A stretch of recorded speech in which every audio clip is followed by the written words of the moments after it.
The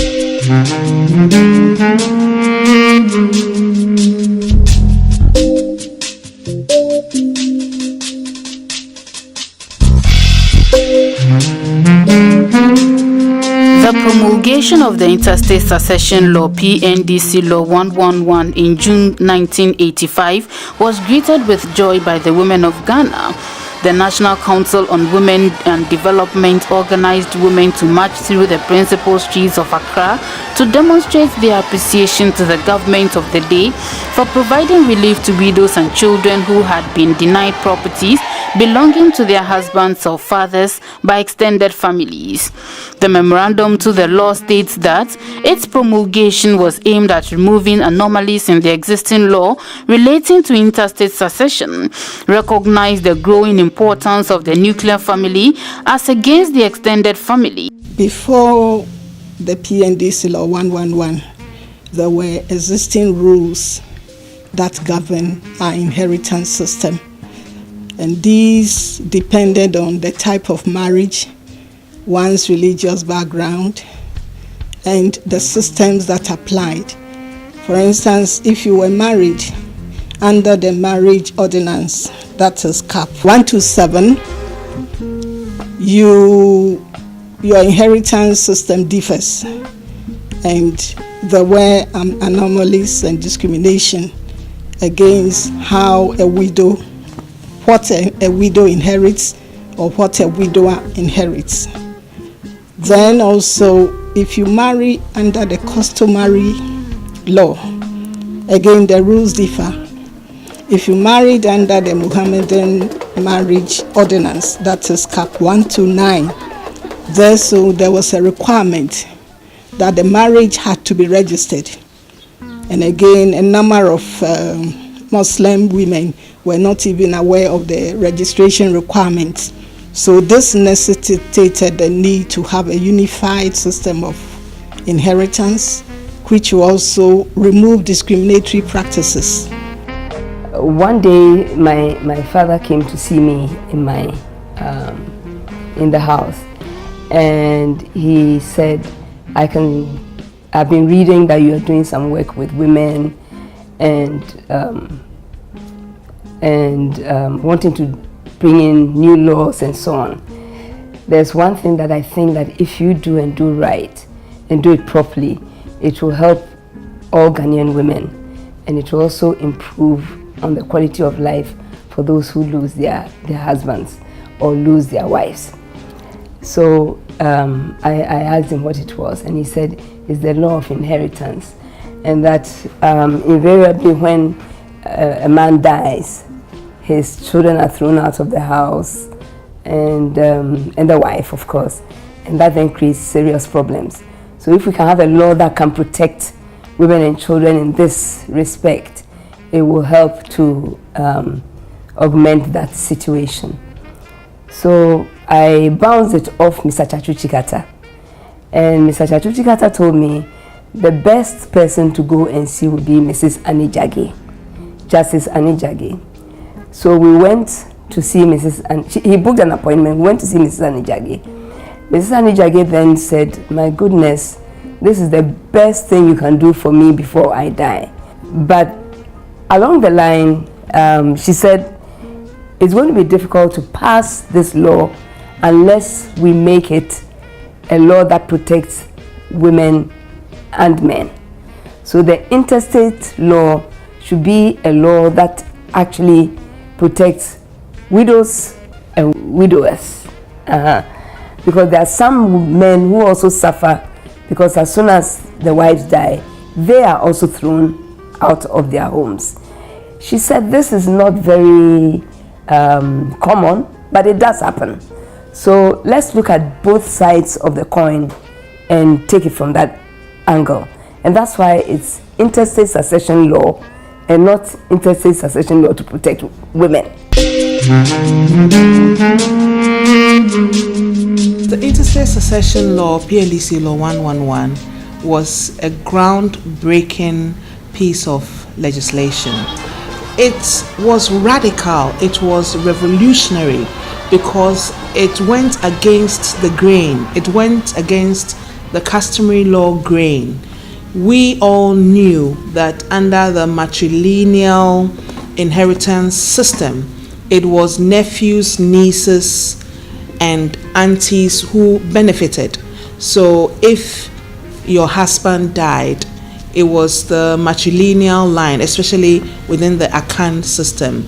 It was the matrilineal. It wasn't the wife and the children, but then it was rather the sisters of the man who had died who benefited.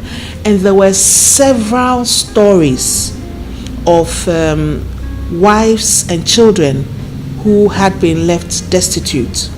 It's been a long while, but I still remember vividly. It was not the most perfect, but something that will address the inherent, injustice being meted to our women and children on the death of their spouse. So that is why it says that if you die intestate, at least your wife should not be thrown out, and all children, whether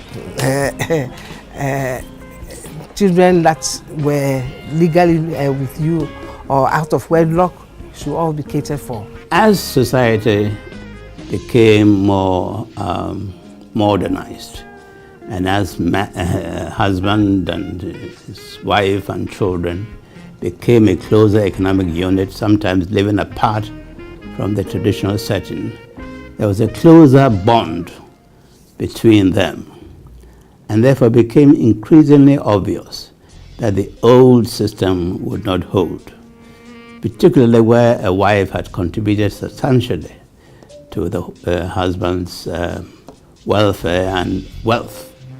It was then felt that something more had to be done. So this realization led to the feeling that widows and children should be better catered for by law. And I can tell you that in 1962-63, an attempt was made to correct this by legislation. I was a member of the Law Reform Commission at that time, and that attempt failed. And then, of course, PNDC 111 was passed, which was well-intentioned. Because a lot of people out there do not know what is involved in the interstate succession law, we try to sensitize the communities.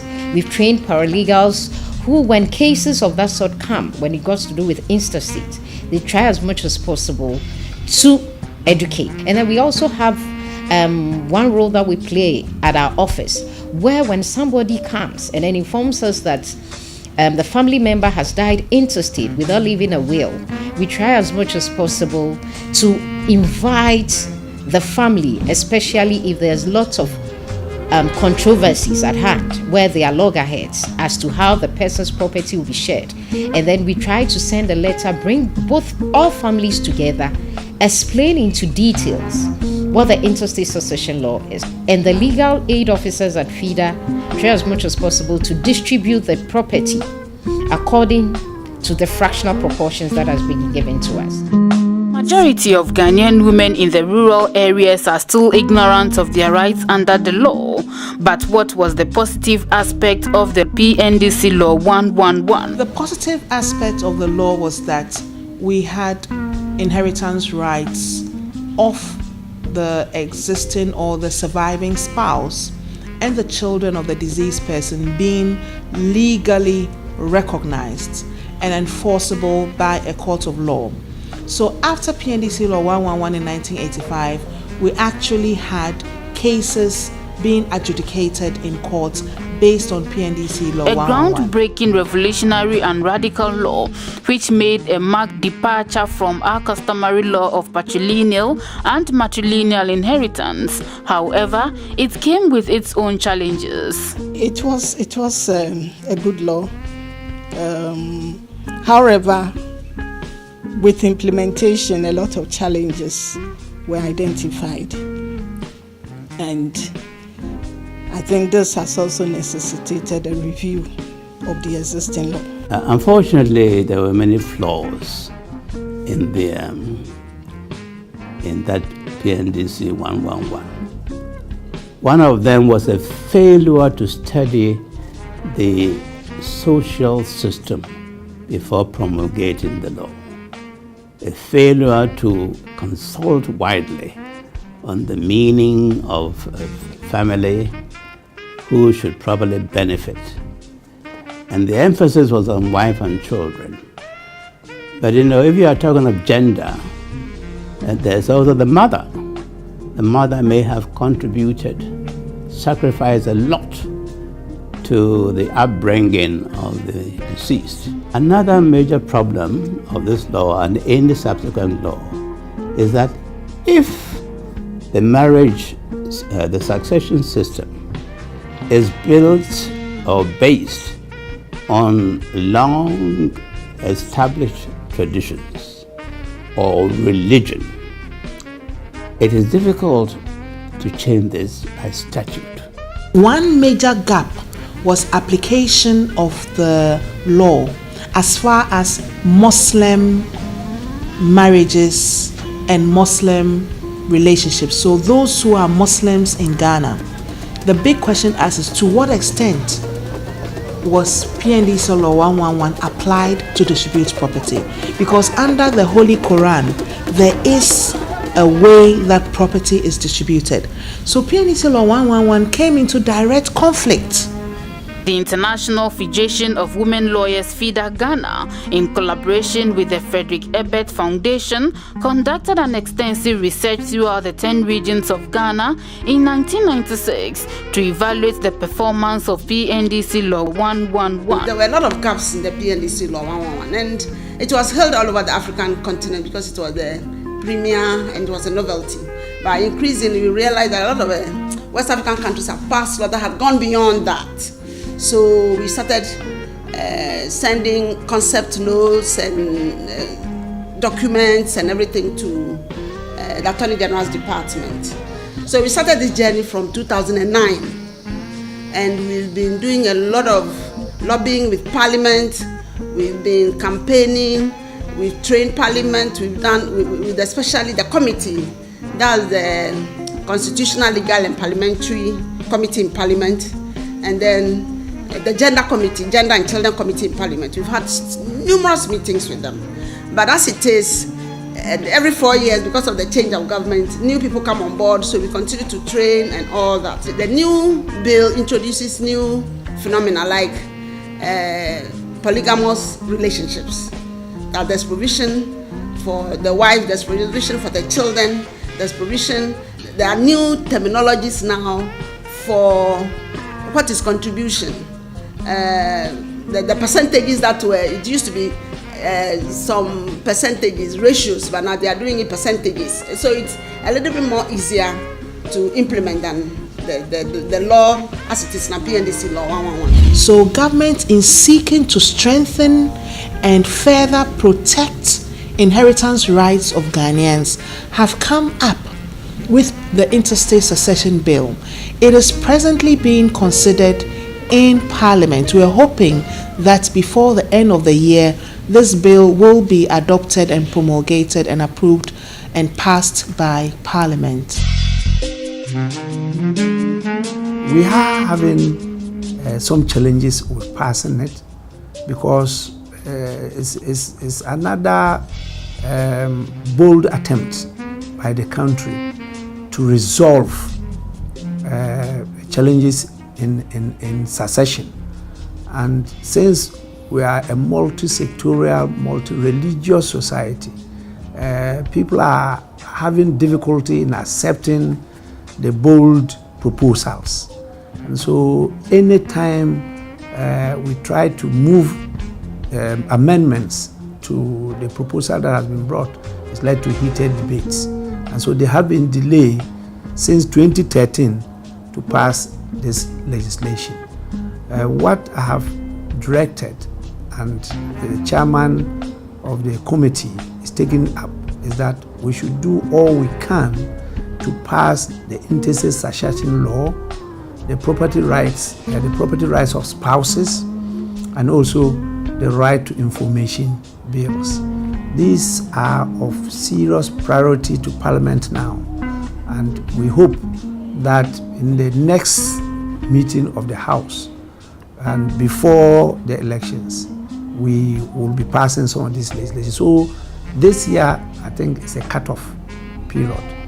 The ministry has shown tremendous interest in these laws, and the ministry has indicated its preparedness to do what it could to support Parliament to pass them, and we are very grateful for that.